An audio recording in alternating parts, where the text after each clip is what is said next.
મારું નામ યોગમ છે અને આજે છે 365 ડેઝ ઓફ બ્લોગિંગ ચેલેન્જનો દિવસ નંબર 66.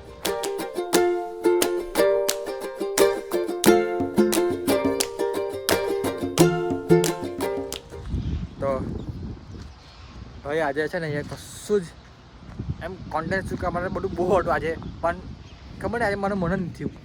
તો આ બધું જૂનું થઈ ગયા, બધું જૂનું કહેવાનું. અને કદાચ તમને આવનારા 1-2 દિવસની અંદર એક ટ્રીપ જોવાની મળી શકે છે, કદાચ પાક્કું નહીં કહેતો, થોડી ઘણી. અને ભાઈ આજે પવન મસ્ત છે, એમ 2-3 દિવસ છે આજે વરસાદ પડે એવું થાય છે, પણ પડતો નહીં જાય. અને પણ લાકડા છે કે પડશે એવું લાકડા છે, ખબર નહીં પછી. અને તો કંઈ નહીં, જી હવે આગળના દિવસ જેવું થાય એવું.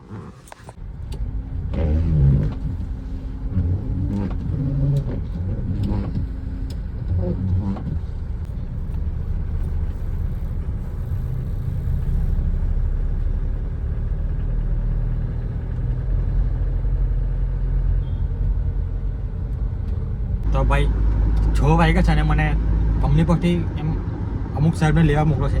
એમ યુઝ્યુઅલી મોકલતા નહીં આ ટાઈમમાં 6 વાગ્યા પછી. આ બંને ઇનોવાને કોઈ દિવસ કોઈ બી કસાઈ મોકલે નહીં, પણ ખબર ને આજે મોકલે છે કે લોન્ચ હોટલ પર જવાનું છે દહીં, તો એમની કોઈ સાહેબ પિકઅપ કરવા આવશે, પિકઅપ કરીને કંપની પર છોડવા આવશે. તો કંઈ સોલ્યુશન નહીં. આજે લગભગ સવારે વહેલા આવ્યા હતા આપણે, તો લગભગ સાહેબ બી સાંજે નીકળી જશે વહેલા એવું લાગે છે મને, પછી ખબર નહીં. તો જઈએ અને લોન્ચ હોટલ પર. અને હા, મેં કહેતો ને કે તમને 1-2 દિવસમાં તમને એક ટ્રીપની चल लो यार, ऐसा क्या कर रहे हो, चल भी लो. તો હા, એટલે તમે કહેતા કે 1-2 દિવસમાં એક ટ્રીપની એમ સુગંધ આવી શકે છે.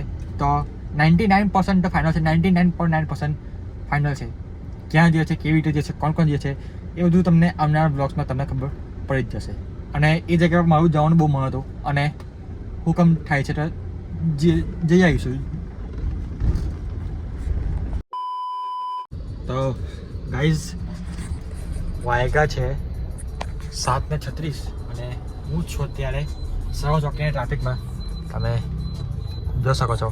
તો અને પૈસા આ મંડી કેટલું મસ્ત ગયો છે. તો સવા ચોકડી ટ્રાફિકમાં છું, બાઇક વાળાને બહુ ઉતાવળ હોય. તો હા નાઈટ ભાઈ મેં તમને કેટલા બ્લોગમાં કીધું અને ફરીથી કહું છું કે અમુક વસ્તુ ભૂલી જવાય. હવે કે કોઈ પોઈન્ટ કે કોઈ વાઇટ હોય તો મિની બ્લોગમાં કહીએ અને લોંગ ફોર્મમાં કહીએ, અમુક ભૂલી જાય કે આમાં કીધેલી કે આમાં કીધે અમુક કન્ફ્યુઝ થઈ જાય. તો ધીમે ધીમે બધી આદત બે દિવસ નોર્મલ થઈ જશે થોડા દિવસોમાં. તો મેં એવું કીધું કે તમને કદાચ નેક્સ્ટ તો નહીં પણ 1-2 દિવસમાં તમને એક ટ્રીપ જોવા મળી શકે છે. 99.99% ફાઇનલ છે એક ટ્રીપ. તો તમે એની રાહ જોઈ શકો છો, તમને મજા આવશે એ સિરીઝ તો નહીં, એ ટ્રીપના વિડીયોને જોવામાં.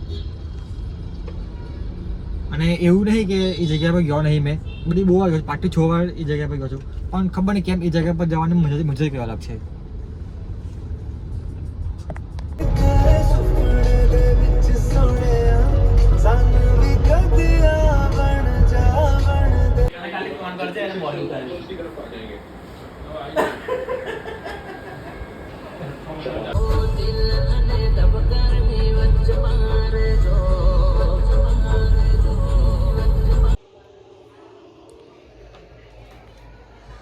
સો ગાઈસ, તમને કંઈ ફ્રોડ દેખાતો હશે? ખાલી વાળ ને એવું વાળતો નહીં, વાળ દાઢી ને મસ્ત થોડું પોતાના ઉપર થોડો પૈસો અને થોડોક ટાઈમ ઇન્વેસ્ટ કર્યો તો થોડોક દેખામાં સારું લાગે છે ને. તો તમને કમેન્ટ સેક્શનમાં કહ્યું કે પહેલાં કરતાં હમણાં કંઈ ડિફરન્ટ લાગે છે. તો કંઈ નહીં, આવતા રસ્તામાં દાઢી વાળને એવું થોડું કામ કર્યું ટ્રાફિક પર. તો બસ હજુ 9 વાગે છું અને 10 વાગી ગયા છે, તો ખાધું બી નહીં. તો નાહી ધોઈને ફ્રેશ થઈને પહેલાં તો ભાઈ ખાવું પડશે. તો A few moments later. તમને ભાઈ ખબર નહીં પડતી હોય પણ આજે દાઢી કરીને તો દાઢીને સ્ટ્રેટ કરે છે. મને શું કહે એ મને કીધું કે સાવ લાગશે તો કરાવી જુઓ, તો કરાવી તો છે પણ મને હમણાં નહીં પડે એમ અમુક વાર મને હારી લાગે છે, અમુક વાર લાગે કે નહીં હારી લાગતી. તો તમે કમેન્ટ સમય કે આ દાઢી એમ કેવું શૂટ થાય છે કે એમને કેવું થાય છે. જો કાલે બપોર સુધી જો બધાના રિએક્શન શું થાય છે, શું આપે છે, પછી એવું લાગે પછી સાંજે આવીને તો બસ યાર આજના બ્લોગ માટે આટલું કાફી છે. મળી નવા દિવસ સાથે, મળી નવા વિડીયો સાથે. જય શ્રી કૃષ્ણ, રાધે રાધે.